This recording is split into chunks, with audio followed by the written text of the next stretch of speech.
Varse. Today, when we speak of global finance, one power stands above all: the United States.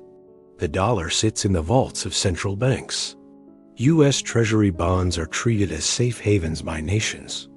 And the Federal Reserve works like the invisible heartbeat of the world. And like every system, this one had a beginning. Elon Metin. In the mid-19th century, the ruler of global finance was Britain. London was the brain of international trade. The British pound was the heart of global currency. The British Empire had raised its colossal structure, becoming a force upon which the sun never set. So how did the greatest empire in history surrender its economic throne to America? Here, we begin to uncover that answer, step by step. Britain had built the world's most sophisticated financial system by the mid-1800s. The central bank, the bond markets, the banking network, all tied the world to London. The pound was backed 1-to-1 by gold. This made global trade trust the British monetary system. If a nation needed credit, it went to London. Insurance, maritime trade, banking all revolved around the British order. But there was a flaw that would change the fate of the world. Britain's power depended not just on industry and commerce, but on war. And in the early 20th century, the world was about to face the greatest financial break in history. That break was World War I. Britain's collapse happened not on the battlefield, but in the financial markets. When war erupted in 1914, Britain began massive borrowing to keep its economy alive. This was the invisible collapse of Britain. And do you know where most of this debt came from? The United States. The U.S. remained neutral in the early years of the war, but that neutrality became one of the most profitable financial operations in history. Britain sent everything it could, gold, bonds, securities, to America, receiving debt in return. The nation once known as the banker of the world was now borrowing just to stay afloat. The pressure on the pound grew. As Britain's gold reserves drained, America's reserves rose at a speed never witnessed before. The new owner of gold. In 1916, the United States surpassed Britain and became the world's greatest creditor nation. This was a turning point in history. America had not merely lent money. It had also made Europe's industry dependent on itself. Grain, oil, manufactured goods all came from America now. When the war ended, the U.S. possessed an unprecedented mountain of gold, while London's banks were drowning in debt.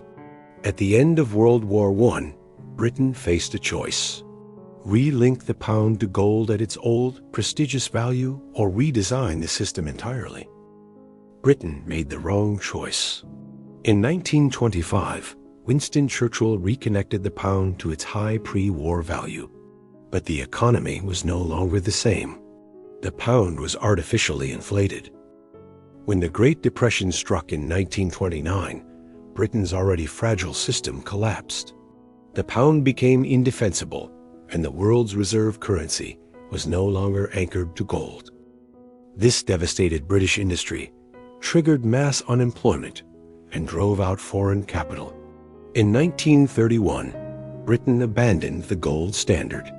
The United States, however, stayed on it, clearing the way for the dollar to become the trusted global reserve.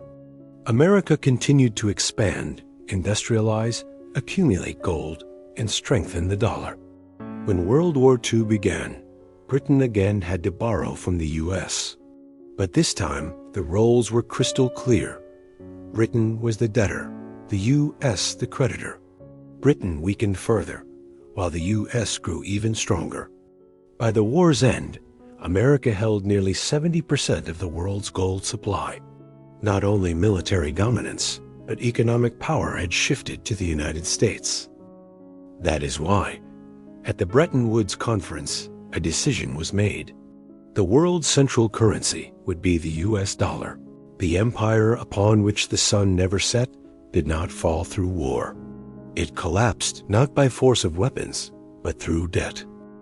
And a new power rose in its place, the United States of America. As Michael Hudson summarizes in Super Imperialism, Britain lost its economic leadership in the first half of the 20th century. The United States became the world's banker by financing the war. The rise of the dollar is not just a story about money. It is the story of the fall of one empire and the birth of another.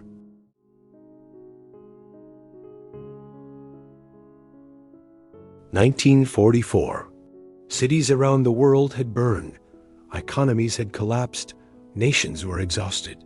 But in the peaceful mountain town of New Hampshire, the greatest desk-based battle in history began. The name of this battle, the Bretton Woods Conference. And the result? England's 200-year-old financial empire ended, replaced by a new dollar-centered world order led by the United States. If we want to understand why the dollar is the world's reserve currency today, all the clues are hidden in those meeting rooms of 1944. At the end of World War II, Europe was physically devastated, while America had become the greatest economic power center in history. As Niall Ferguson points out, by the end of the war, the center of the world's capital had shifted from London to New York. The reasons for this shift were: first, the U.S. held the largest gold reserves in the world, and countries were massively indebted to the U.S. Second, Europe's production capacity had collapsed and global trade had come to a halt. Third, the world economy needed to be rebuilt, and for that, a stable monetary system was required. That is why 44 countries, represented by 730 delegates, gathered at Bretton Woods. As Barry Eichengreen writes in his book, Bretton Woods was not a battle between two countries, but between two worldviews. Keynes' plan, a new neutral global currency called Bancor, a system where countries had equal rights, designed to preserve England's influence in a subtle and balanced way. White's plan, a dollar-centered new global system, formalizing the financial weight of the U.S., gold-backed but functioning through the dollar. And the result? America won. There was a reason for this. America's gold reserves exceeded the total of the rest of the world. As Michael Hudson puts it, the U.S. was the only country financing the world. Therefore, it wrote the rules of the game. England was in debt. Europe lay in ruins. Japan was devastated. The only strong economy at the table was the U.S. That is why White's dollar-centered system was adopted. Three main institutions were established at the conference. 1. IMF, International Monetary Fund. It would cover the short-term financing gaps of countries in crisis. But since the U.S. held veto power, control remained with America. 2. World Bank.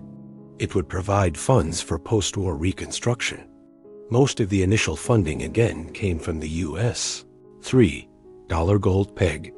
The most critical decision: the dollar was fixed to gold at $35 per ounce.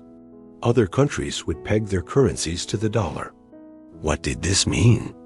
The relationship between money and gold was now controlled solely by the U.S., and countries began accumulating dollars in their central banks. The backbone of international trade operated through the dollar, which became a reserve currency trusted like gold. Bretton Woods was just the beginning. The true empire was established with the post-war measures, and in 1948 the Marshall Plan came into effect. The U.S. sent $13 billion to Europe. Spending that money required buying products from the U.S. This reinforced global trade conducted through the dollar. According to Eichengreen, the Marshall Plan was a major injection that accelerated the spread of the dollar worldwide. The system appeared reliable because the U.S. guaranteed that dollars could be converted into gold. Every country could redeem its dollars for gold at any time. The U.S. could do this because 70% of the world's gold was held in America. Trade surpluses continually flowed to America, and countries continued to accumulate dollars. This led other countries to peg their currencies to the dollar, and the dollar became a global power. But there was a great irony within the system. Michael Hudson makes a striking observation. The system was built on the dollar, but the dollar's strength depended on U.S. gold reserves. The more dollars the U.S. printed, the faster gold would flow out. In other words, the growing world economy would require more dollars. But every dollar printed increased the US's gold obligation. This crack would later lead to the 1971 Nixon Shock.